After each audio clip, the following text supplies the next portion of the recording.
Hello guys, welcome back to my channel. And as I promised in the previous video, I will be telling you in this video the documents you need for your master's application in the United Kingdom.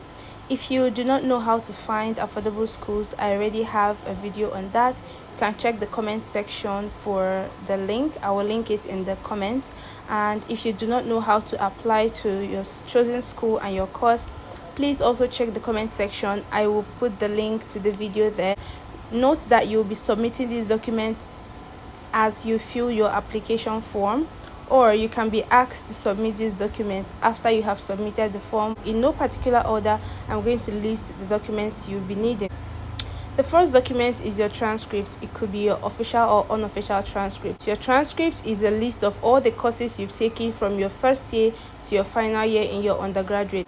Your unofficial transcript is given to you as a student. You have access to it. You can get it from your department or from your school website. If you have a school portal where your results are displayed, you can gather that as your unofficial transcript. Some schools in UK accept your unofficial transcript, while some schools will insist on getting your official transcript. So how can you get your official transcript? Because what some schools do is, for you to get your transcript, your official transcript, you have to make an application, and they will send it directly to the school you are applying to in the UK or wherever you are applying to. And this can cost some money. Some schools charge between 30,000 and 50,000 naira if you are in Nigeria.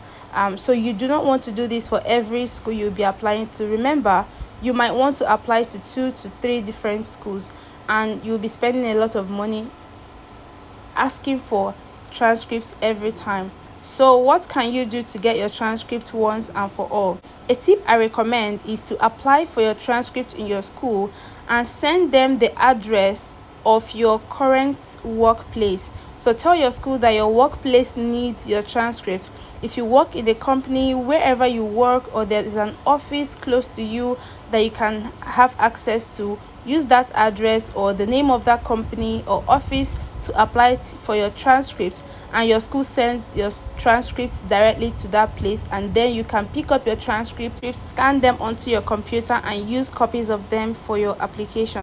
The next document is your undergraduate degree certificate. This will be given to you by your school after you have satisfied all the requirements for your degree and you have graduated. For many schools, you would have to apply for your certificate to be given to you. Now, note that your certificate is different from your statement of results. Some schools do not accept statement of results. The next document you'll be needing is your passport data page. Before you can make an application to a UK university, you need to have your international passport. Now, some people call this passport, some people call it international passport. You can get this document by going to the immigration office closest to you in your country and applying for an international passport. The first page that has your picture and your details, you have to scan that page onto your computer or your phone.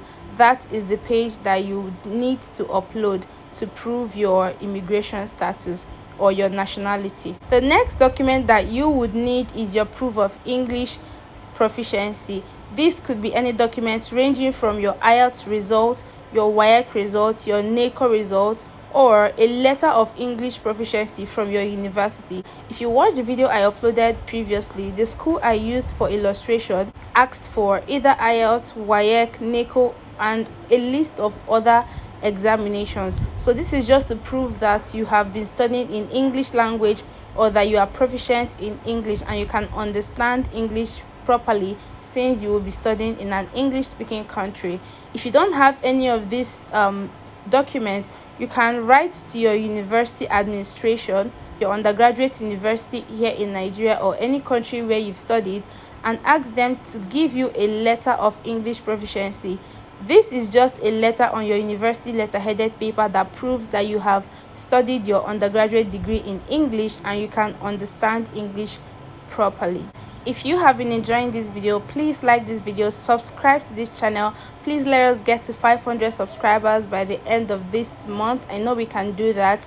Like this video and leave a comment in the comment section, and what other videos you would like to see from my channel. The last but not the least document you'll be needing is a reference letter.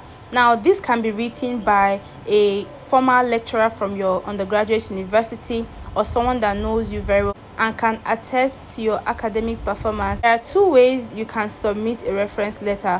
One, a university can ask you to submit a reference letter that your referee has already given you, or another option is for you to submit the email of your referee and they will send a request for them to write a reference letter for you.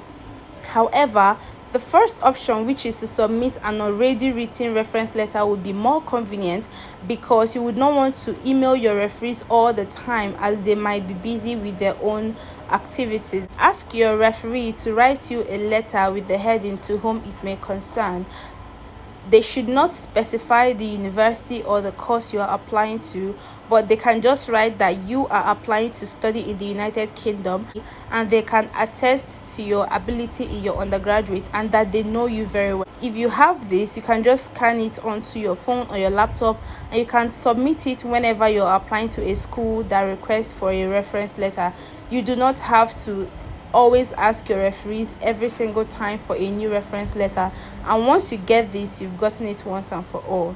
I would also like to add that you might be needing your ATAS certificate. If you are in the engineering field, you would know what this means better, and you can apply for this certificate and upload it during your application process. If you like this video so far, please make sure to subscribe to this channel and like this video and turn on your post notifications so you know when I upload a new video. Thank you guys so much for sticking by, and I hope to see you in my next video. Until then, bye.